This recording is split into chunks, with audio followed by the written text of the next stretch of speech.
Olá, meu nome é Virgínia Álvares, eu sou pesquisadora da Embrapa Acre e eu vou apresentar para vocês o trabalho intitulado Fatores Extrínsecos e Intrínsecos à Produção, influenciando na caracterização da farinha de mandioca artesanal. O objetivo desse trabalho foi verificar a influência de alguns fatores extrínsecos e intrínsecos à produção da farinha de mandioca artesanal nas suas características físico-químicas. Nós sabemos que existem algumas etapas do modo de fabricação da farinha de mandioca que influenciam grandemente na qualidade do produto final.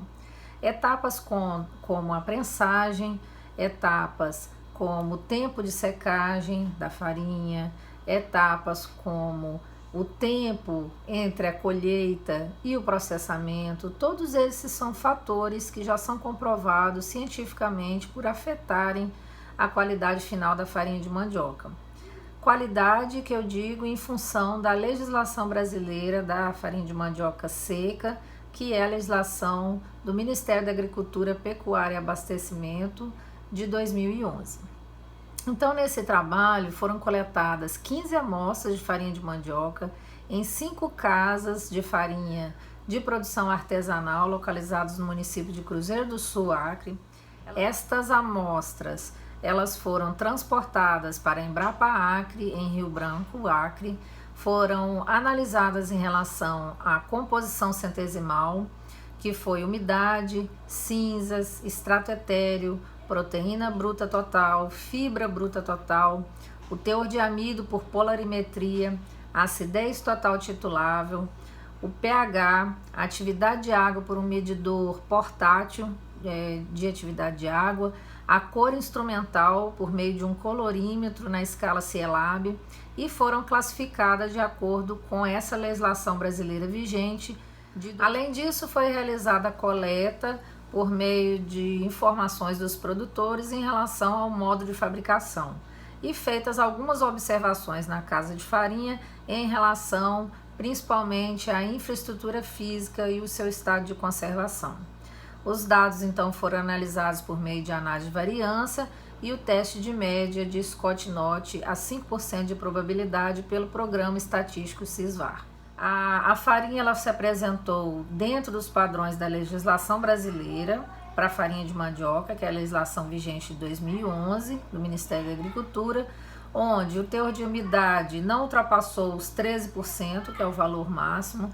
O teor de cinzas não ultrapassou 1,4%, que é o teor máximo permitido por essa legislação, e o teor de fibra também se manteve abaixo de 2,3%, que é o que preconiza essa legislação. A farinha ela foi classificada como de acidez elevada, por ter ultrapassado 3% de acidez, embora o valor médio obtido foi ligeiramente acima desse valor, foi de 3,10.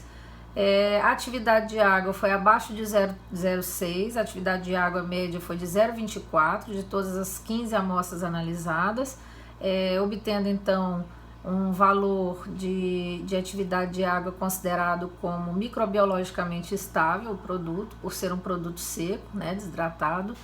Ela teve uma luminosidade elevada, de acima de 91, o L da colorimetria, e tendeu para o amarelo. Essa foi a caracterização média, Mas, em comparação com os dados que foram coletados, na conversa com o produtor, nós podemos observar que as farinhas que tiveram uma acidez mais elevada foram aquelas que foram preparadas com um tempo de prensagem maior, de uma média de 11 a 16 horas. E aquelas com acidez mais baixa foi aquela farinha que foi preparada com um tempo de prensagem mais baixo, de 6 a 10 horas.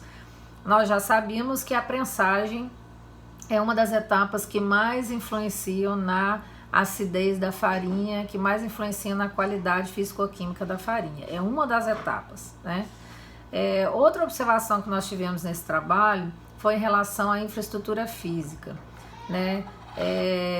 Curiosamente, nós tivemos um teor de cinza elevado para aquelas amostras que também foram classificadas como fora do tipo, pela presença de matéria estranha na sua composição.